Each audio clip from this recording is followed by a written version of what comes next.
includes primary and preventative care, medications, mental health services, and more, regardless of your immigration status or ability to pay. Enroll or renew your membership today at nyccare.nyc or call 646-692-2273. NYC Care in New York City, healthcare is for everyone.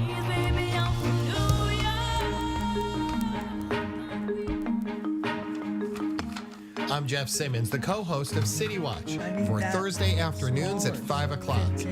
From the corridors of power to the streets where you live, we've got you covered. So join us as we join the drive time lineup on weekdays when WBAI brings you the latest scoop on politics and policy. You name the topic, we're dissecting it. And here's the best part, your voice matters. So we want to hear from you each week. Tune in to WBAI 99.5 FM on Mondays through Fridays at 5 o'clock for your daily dose of politics and policy. And don't miss out on the conversation on City Watch every Thursday where politics meets the pavement, only on WBAI.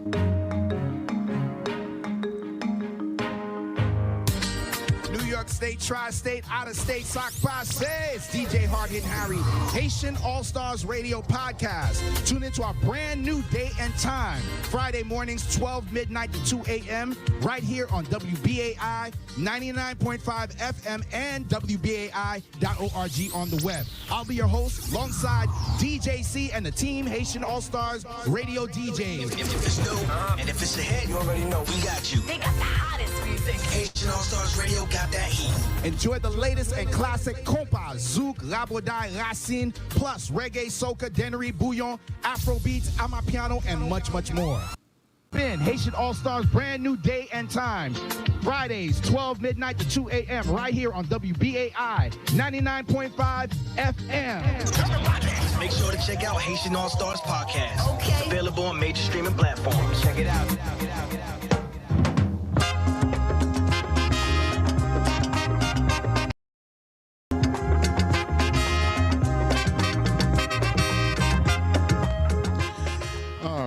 And the previous program was Resistance Radio with John Kane, and that's heard Thursdays at 3 p.m. here on WBAI New York, 99.5 FM, and WBAI.org online. Before we go into the next program, which happens to be Take Charge of Your Health, I just wanted to remind people yet again that we are always in need of financial assistance from listeners like yourselves. As you know, look, I can go into this whole rhetoric and saying that this is the most important thing, this is the most important time ever, ... Yeah, we know that already, okay? We know that already. Anyone that is not living under a rock knows how crucial and important having a station like WBAI, having something that's listener sponsored like WBAI is important, okay?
with Corinne Fernari, clinical nutritionist, physician assistant, and Carol Peterson, pharmacist. Listen, learn, and I hope you enjoy the show. Bye.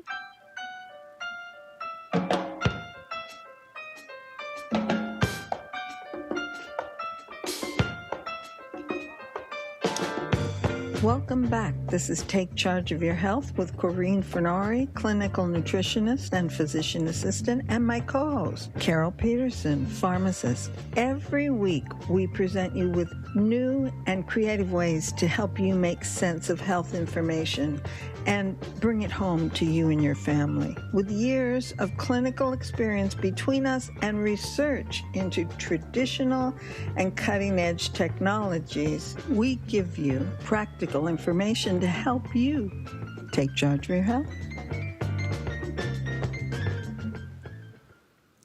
Hello. Welcome back.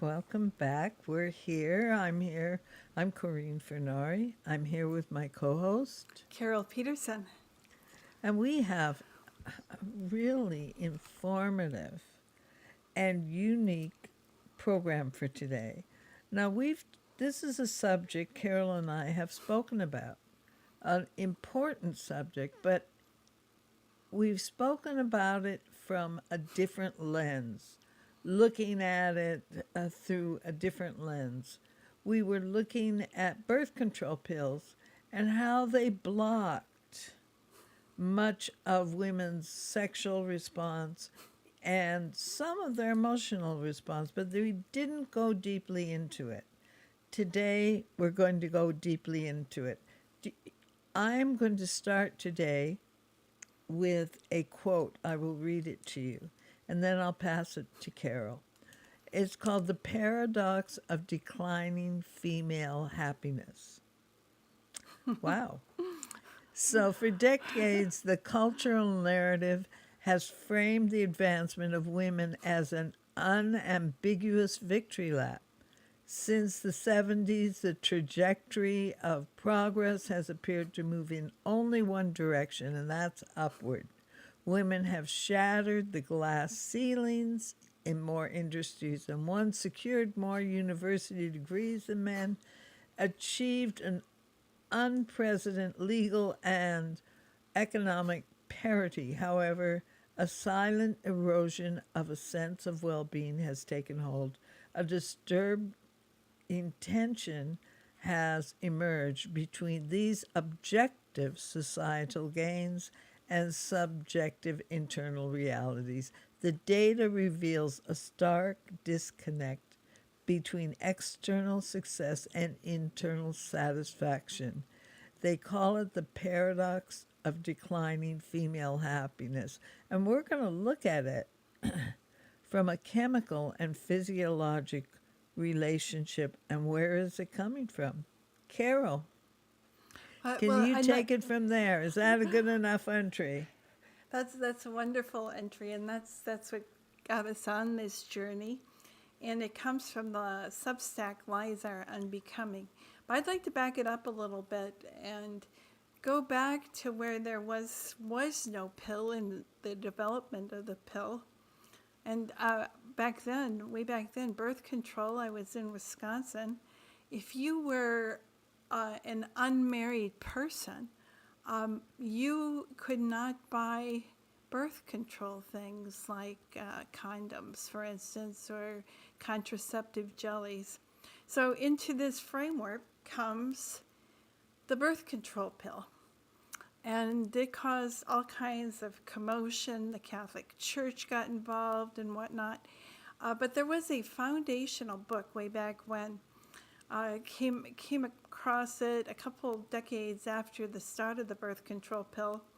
And it was Women and the Crisis in Sex Hormones by Barbara Seaman. And when I came across it, I was so stunned because as a pharmacist and living through this era, we were looking at, how the birth control was working and what was happening to people's bodies with the birth control pills. And it really kind of evolved in the 50s and 60s.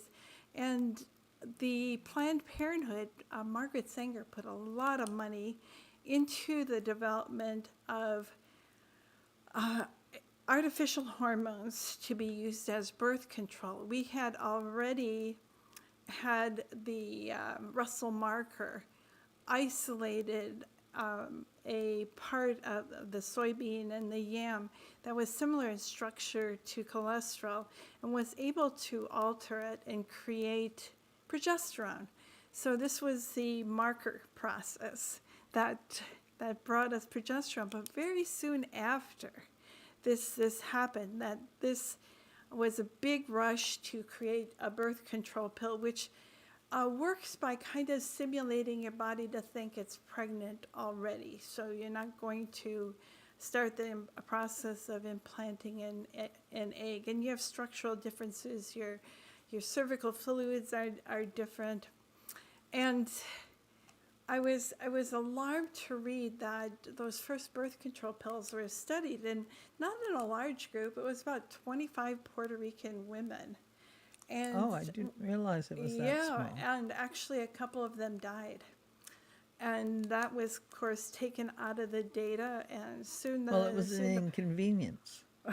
Yeah, and they chose Puerto Rico because they felt Puerto Rican women were more desperate than women in the United States. Had a very high birth rate and very low education.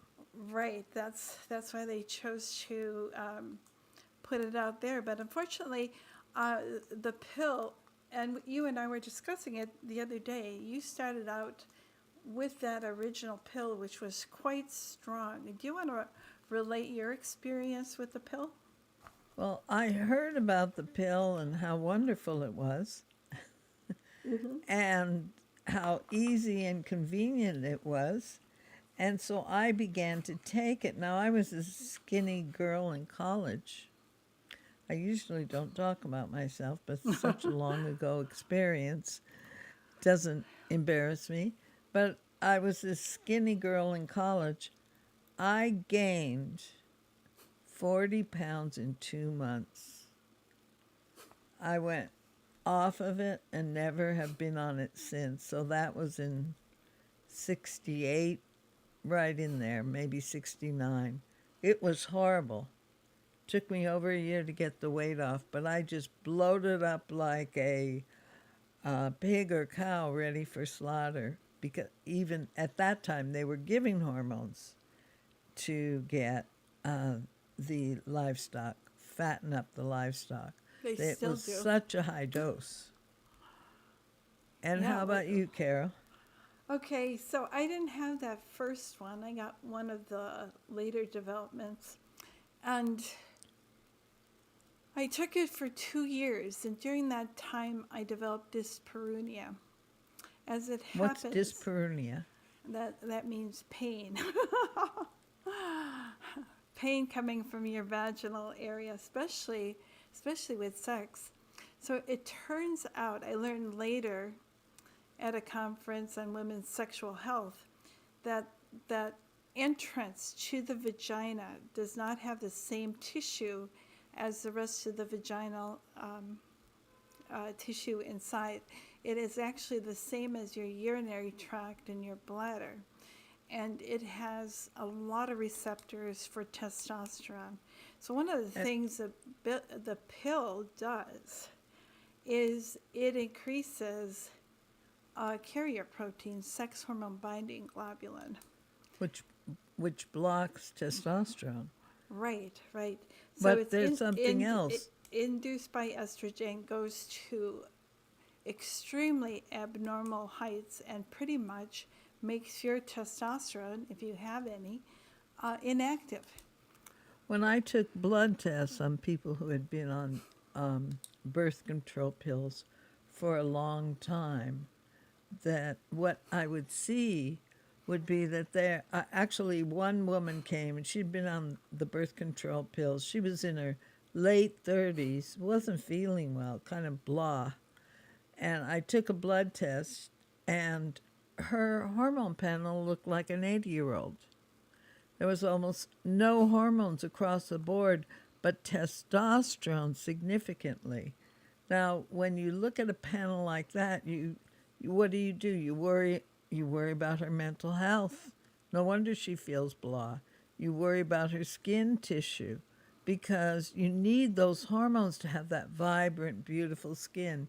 You also worry about her sex drive. She has no testosterone. So that would be equivalent. What I was seeing was equivalent to what I would see in my older patients when I took. What was happening is the birth control pill was suppressing her body's ability to balance her own hormones naturally. So that's what it sounds like happened to you. Yep, I told my doctor I was experiencing that. He didn't know what to do. Oh, nice.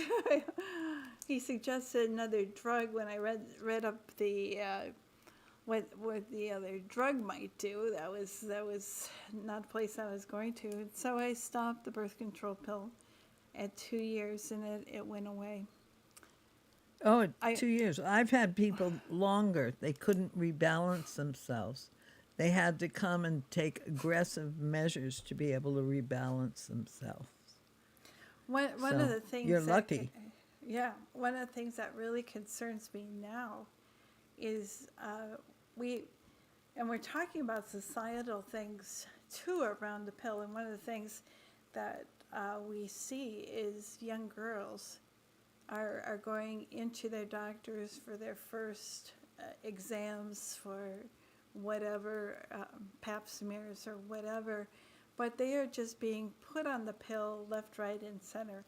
Any sort of menstrual irregularities, PMS or whatever, acne, they're putting willy-nilly on the pill. So much so, here's one of the statistics. I know you like statistics. I love statistics. You love names. They're good.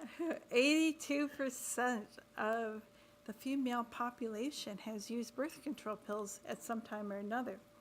But now we're seeing it being promoted quite a bit for perimenopausal women. Exactly. Again, we have an evolution of some hormonal disarray symptoms. We'll just plop the pill on it. So it really has a profound activity. So let's just discuss what happened to me, and what if you go for years with this vaginal vestibule pain? What does that do to your sex life, your sexual satisfaction? How do you actually get sexual satisfaction when your testosterone's in the toilet? So one of the things that really solidifies a relationship is that intimacy is good for you, for both of you. Well, And here's an impediment. Well, there's a physical impediment, but there's also a psychological impediment that they find that women who are on birth control pills have lower libido, lower sex drive. And they find that historically you have high rates of university degrees, which mean a higher rate of birth control pills. 70% of all divorces are initiated by women, and 90% of them if they're college educated. Greater economic power and independence, double rates of depression that has ever been documented, declining subjective happiness, and rising suicide rates among young women for 2 decades. And this was underscored by a study by Stevenson and Wolfers, which identified the paradox of declining female happiness. So let's talk about the physiology of this. Where is it coming from? We talked about it a little bit by the fact that it flattens our hormones. We talked about it before in other shows where it also blocks thyroid function. It reduces thyroid function. So you have reduced thyroid function, which gives you that energy and kind of that excitement about life. You also have reduced hormones, but then there's more to it. And this, I'm going to pass it back to you with this. There's a flattened cortisol result where the brain is not releasing cortisol in the same way.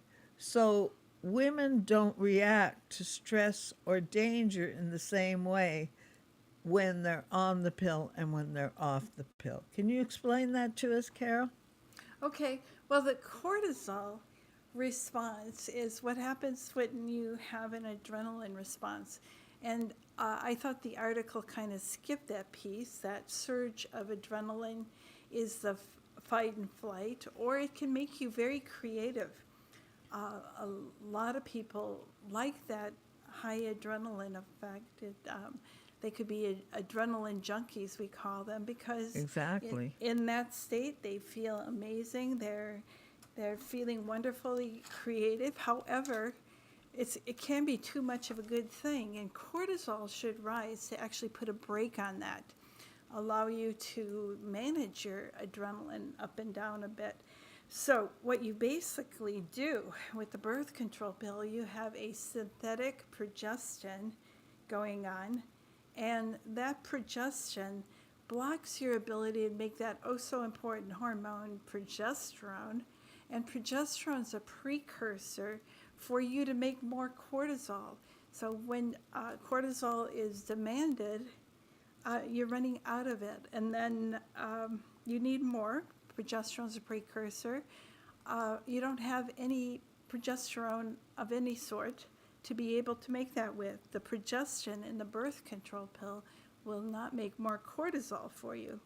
So you do, these women report that they do feel stressed, but they sort of get a flatness to this constant adrenaline thing. And it allows them, as the article says, it allows them to take executive jobs, for instance, and be good at that because they're focused on it. They're not able to have the ups and downs of adrenaline and cortisol that they should have. So, go on, and then. Yeah, well, there's another thing that we've shifted childbearing to women who are quite old as far as childbearing. I did see an article one time that pointed out that the younger you were, from the late teens and 20s, having your babies then, your body was in such good shape that you produced healthier children than if you were in your 30s or 40s. And what happens is with the use of the birth control pill as giving you sexual freedom in society has put off childbearing until the 30s and 40s. And now we have this plethora of fertility clinics all over the place trying to get women to have the normal level of hormones that they need to be able to have a child. And so not only are you doing this with an older body, you're also have this residual of having taken these foreign hormones for quite a long time. Corinne? The cortisol change that has been well documented changes the HPA, the hypothalamic pituitary adrenal axis. So the body does not respond to stress in the way it would in normal circumstances. So it's almost like, not almost like, the woman's affect is flattened. It's flattened like her hormones are flattened. And it even changes the way she looks at a mate and what she wants in a mate also. And that's really interesting because what happens is when she's on the birth control pill, she doesn't want a real masculine male with, strong features, low voice. She wants more of a softer male, almost like symmetrical features, softer, who also, what you're doing is, what I learned with Rhoda Barnes, you're matching people. She's pretty asexual, and so are they. Yeah. And so they go together, and they go together. They suit each other. They fit each other. Now the problem comes is she goes off the birth control pills, and her hormones start cycling, and her hormones go up, and she looks at her mate, and they're not matched any longer.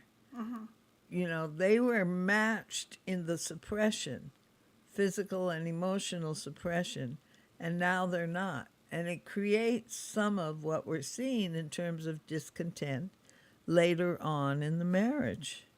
I'm going to give a phone number, 212-209-2877.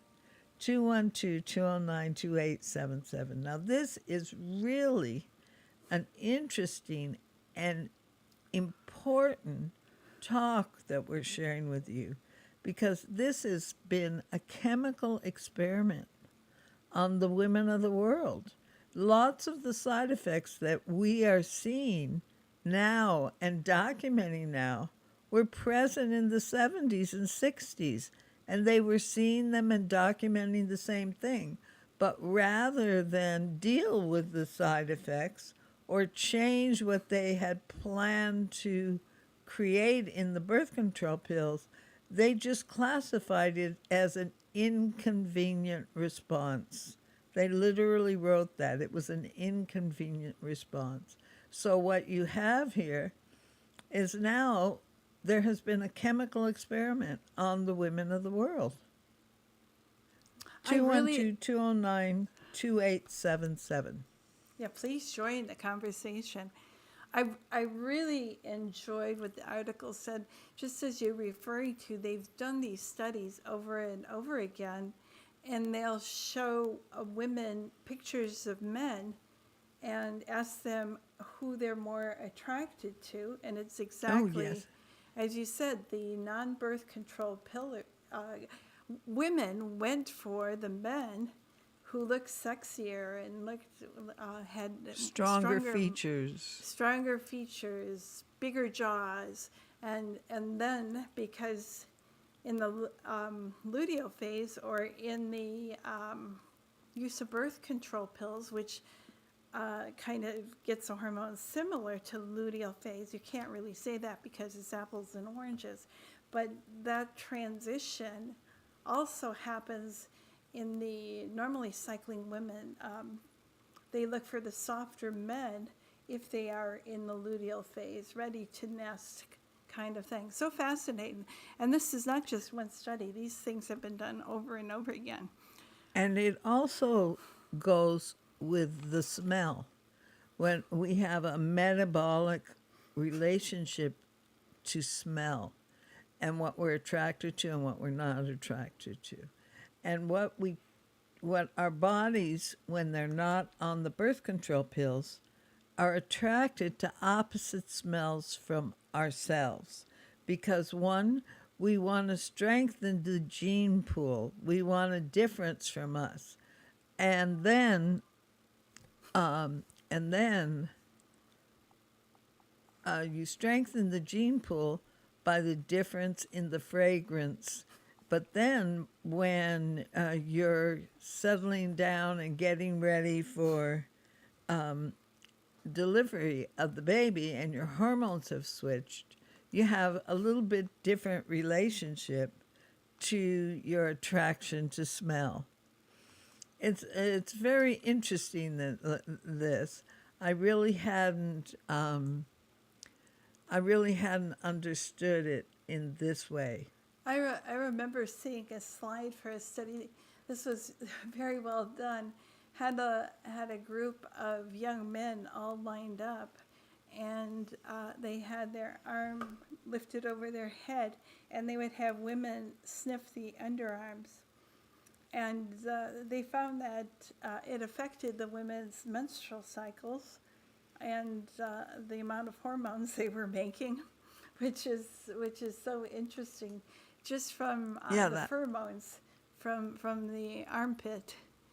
Yeah, that's a really well-known study about T-shirts and women smelling T-shirts and how their body responded to the smell of different men. Now we have a question, and this is on YouTube. Do we believe that having children after 30s, she didn't really state, or he didn't really state, after years on the birth control pills have a negative effect on the mental development of the child? I would certainly recommend that before you consider having children, make sure you're off of the birth control pills 1 year, 2 years. Use that time to make sure you're in the best possible condition for a healthy baby. And that would include liver detoxification. I found this in a strange place. It was about a candida diet. I'm trying to remember the author's name, Donna something. And she wrote in her book that the liver actually is not only detoxifies things, it acts as a filter. And it has trouble detoxifying foreign hormones and will ultimately store it in the liver. And people die, and she said there were, on autopsy, they can find spots on the liver that correspond to having used birth control hormones sometime in your life. So I would definitely look at doing some liver support and liver detoxification and give it some time. The minimum would be 13 weeks. Takes 13 weeks minimum for synthetic estrogen to work its way out of the body. So, preparing for pregnancy isn't something new or unique. It's something very real and very important. In primitive societies, they used to take grains and ferment them and give them to the male and to the female who were going to be marrying and conceiving. They also, there were special diets given to the woman before she became pregnant. And what Carol said, taking the time, a little bit of time, minimum, to prepare your body after birth control would be a very good thing. Do I know that it interferes with mental development of the baby? I can't prove that, but what I can say is you want to support it in every single way you can. I mean, give lots of eggs with egg yellows if you can tolerate them. You want lots of choline. You want lots of good foods. And like Carol said, you want to detox the liver. And hopefully you can do that before you conceive. So, Carol, we got our first good question. Yeah. Thank you for sending the question. That was a very good question. This is kind of come up with, we have a high rate of infertility now going on. We've never had so many fertility clinics, and sometimes they don't actually do the best therapies either. Some of it is bioidentical kind of things. They do some things that are, and progesterone is one of the biggest supports for that. I had a woman email me an article, and it was about a fertility clinic that she had used for herself, and she had 3 very healthy babies. And what the clinic did was support progesterone throughout the whole pregnancy. So this is something new. It's been taught that maybe you need a little progesterone support to get pregnant in the first trimester, but then the placenta takes over and makes lots and lots of progesterone. And this clinic simply supported progesterone all the way through the second and third trimester.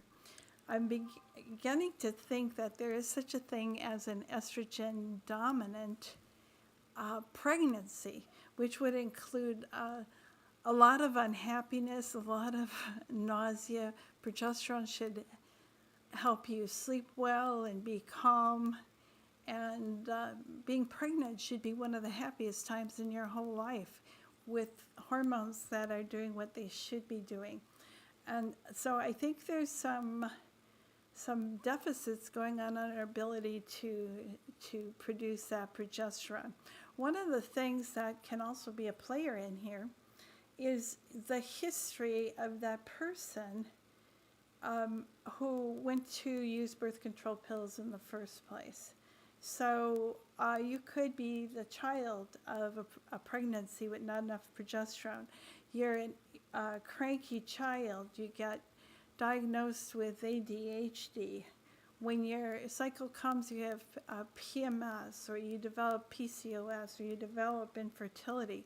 All of these things are a lifetime of not enough progesterone. And on a lot of these types of diagnoses, they like to put birth control pills on top of it. So you're great. Right, your normal low progesterone is knocked out almost entirely by the foreign hormones that are in the birth control pills. And what happens is, I was going to say something about that. We know that women who have high progesterone, and women even that are given exogenous progesterone during pregnancies, their babies have a higher IQ. You want a good, lavish amount of progesterone. This has been quite well studied and totally beneficial. It also helps the baby be calmer. You have a calmer baby, but you also have a calmer mother. Both of you together, it can be very satisfying. One of the things I remember from my birth control pill use was I seemed a whole lot more emotional. I was crying all the time. Everything would strike me as being an issue. I had no resilience to small stressors. And I find that's happening too during perimenopause and whatnot. And it's so tied into that progesterone that you really need. I had a client, so she's perimenopausal. She was using generous progesterone. She was on about 600 milligrams a day. And this is what she said. She said, "Nothing my husband says bothers me anymore." And I sort of get nice. I sort of get goosebumps because just think about the relational things that happen. You and I listened to a lecture the other night with Eldred Taylor, and he said he got interested in looking at hormone support because he wanted peace in his life. He said for two weeks every month there was no peace in my home. And that can be really transformational for relationships. Well, I wonder how many of these relationships break up in those perimenopausal years. I think a lot more than you realize, for more reasons than one. For one is that the woman's physiology has changed, and she has different physical attractions than she did, right down to the body smells and the pheromones. She's attracted differently. But the other thing is that her hormones are so crazy. One time I had a woman who came in And literally, I'm just sitting there watching with my mouth open. She's this executive woman, very responsible, and she's just yelling in the office how her husband makes her crazy, her kids make her crazy, her job is making her crazy. Yes. And I said, wait a minute. This is what I don't, and she had to leave. She had to leave immediately. I said, listen, give me a couple of weeks. Give me 3 months. Make your decision in 3 months, okay? And then you can go. You can leave them all. I don't care. but give me 3 months. And within 1 month, I had her hormones balanced to such a degree that she wasn't hysterical all the time. She was calmer. She was more focused. She was happier with her husband. She was happier with her kids. And one day I was in my office just standing there, and 2 people come in with this big flat piece of cardboard. And I just walk by them because I don't know who they are or what they're there for. They say, no, this is for you. And I walk up and they open it up and it's a card. And it says, thank you from the employees of this woman. And what happens is I've even had women say, it's like there's a different person there. It's like I'm watching a film of a demon that shoots out of my body and I have no control of.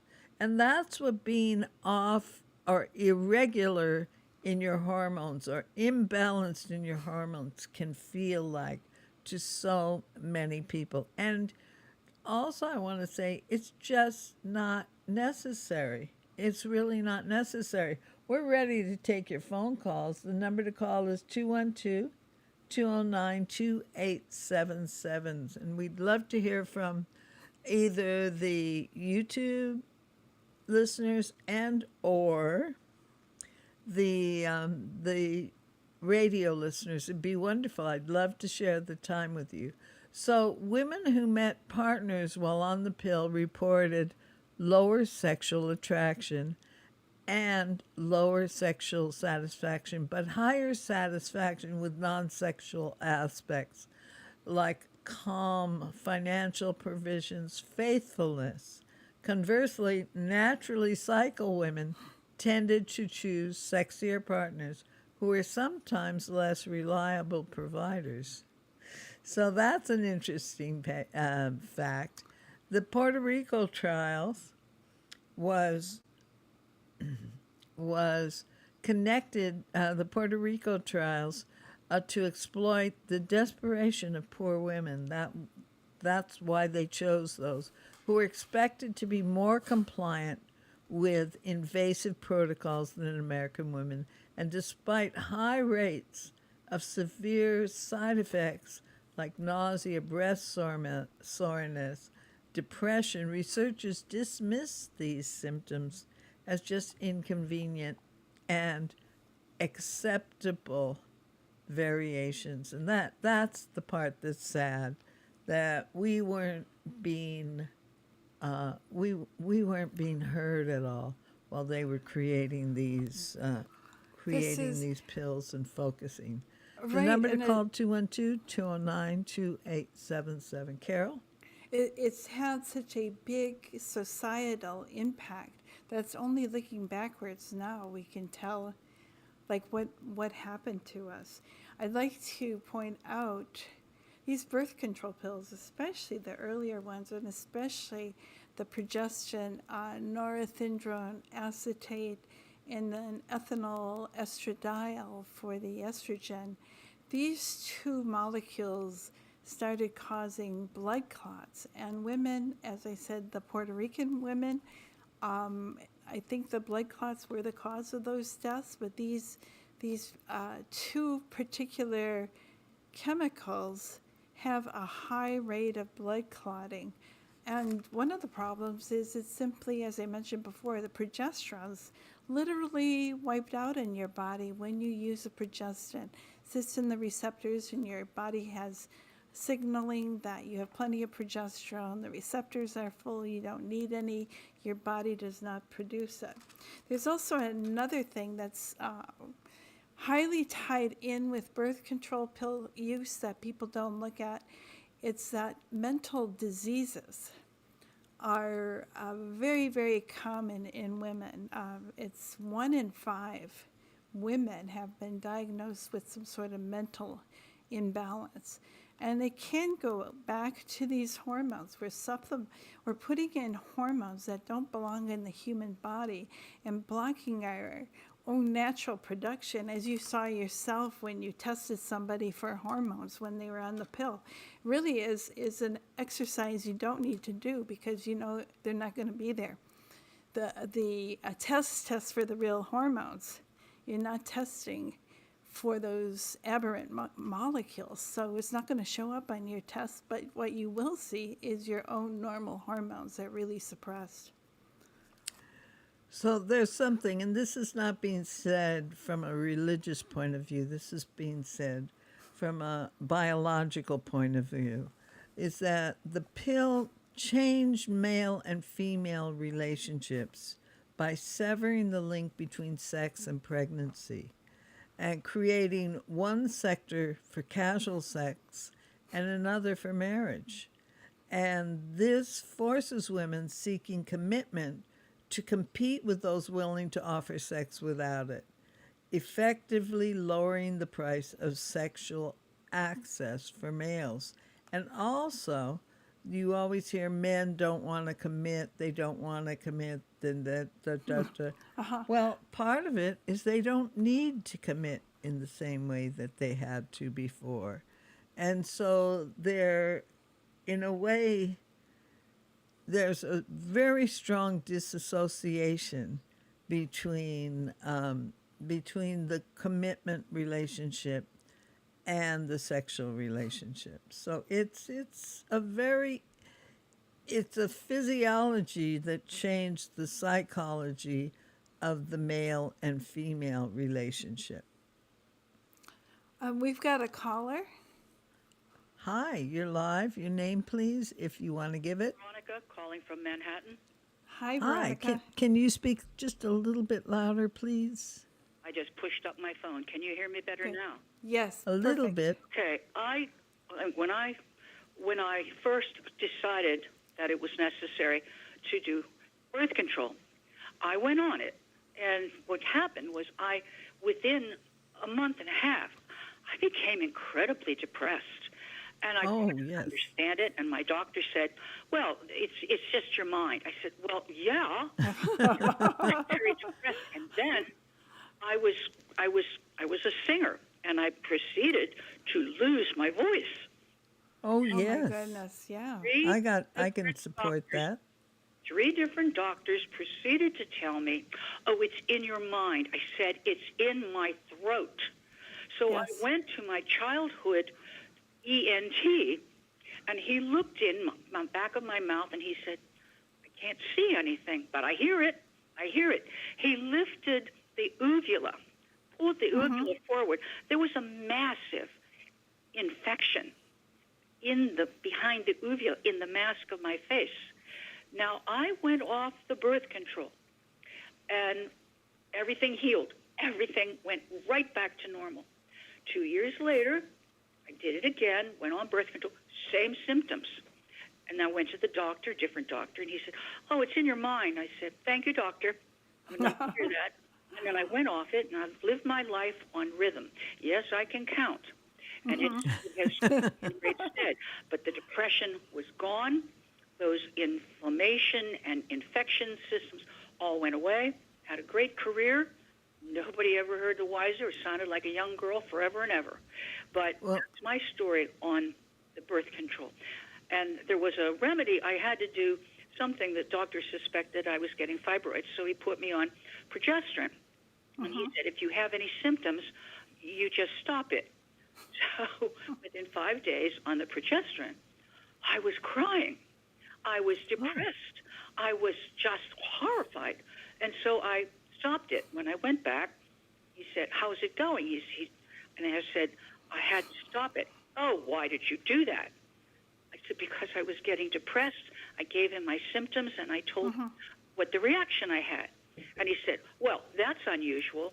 Now, ladies, I don't know about you, but I've lived through many different kinds of doctors who have told me it's in my mind, you're imagining these things, and you know you're dramatic.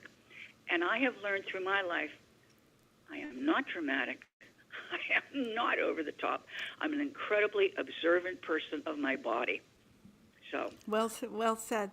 Actually, that's quite predictable. A low dose of progesterone magnifies your estrogen-related symptoms like fibroids.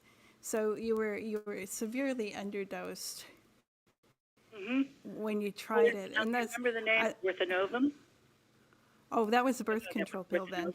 They found that they found it later, that it was a major cause of blood clots and hemorrhages. Yep. What I was doing. They pulled it from the market, but I never went back to birth control. I'm like a clock. Everything about me is like a clock. My circadian rhythms are remarkable. That's it. Thank you so much, and please keep this. Thank show you for going. calling. I would like to share a quick experience. Learn something every week. Thank you so much. I'd like to share a quick experience that you might find very interesting, because I had a woman who came to me who was an opera singer, and she was losing her voice. They put her on hormones, and she got sick and couldn't have them. But her voice doctor or her ENT could see that her throat and the tissue in there was drying up. It was getting thinner. So this was many years ago, and I called Carol. And we put together something special for her, which was really unheard of at that time, was an estriol. So it's a very weak but powerful for tissue lozenge. And I had her in a very low dose suck on them throughout the day. And her voice came back, and her doctor saw the tissue in her throat change back to normal. So the fact that your voice changed with your hormonal changes, I think that's pretty regular. It's your tissue. It's your exactly. Yeah. It's out of balance. We have a question from. We have a few of them. YouTube about how do you know you're balanced? Let me read one. How do you know if your read hormones are balanced? You want to take that? You want me to take it? Yeah. No. We have two callers too, but I'll say this very quickly. You have no symptoms of hormone deficiency. And one of the biggest things that you might associate with low hormones is kind of aging symptoms. But you're happy, you have good energy, you look good, you feel good, you're strong, you don't get sick all the time, your hormones are balanced. So we have a couple sometimes callers. You even feel sexual. Oh, yeah, that too. That helps also.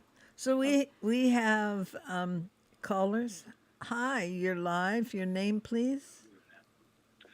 Greetings, David. Hi, David. Dave. Interesting perspective. Can you hear me? Yes. Yes, perfectly. Yeah, it's very interesting perspective that you related about how the pill has affected male and female relationships. Yes. I need to look into that a little bit more. I never looked at it from that perspective, but I'm calling as a father. How would I direct my daughters as far as dealing with the pill, or what alternatives would they have other than the pill? Now that's a whole other story. Actually, we're talking about putting together another full hour talking about it and getting people to participate. There are multiple forms of birth control, and that don't include the pill. And one obvious are condoms. I've got a joke about condoms. You want to hear? Do we have time? I have a short story too. Go ahead. Okay, we got to go quickly because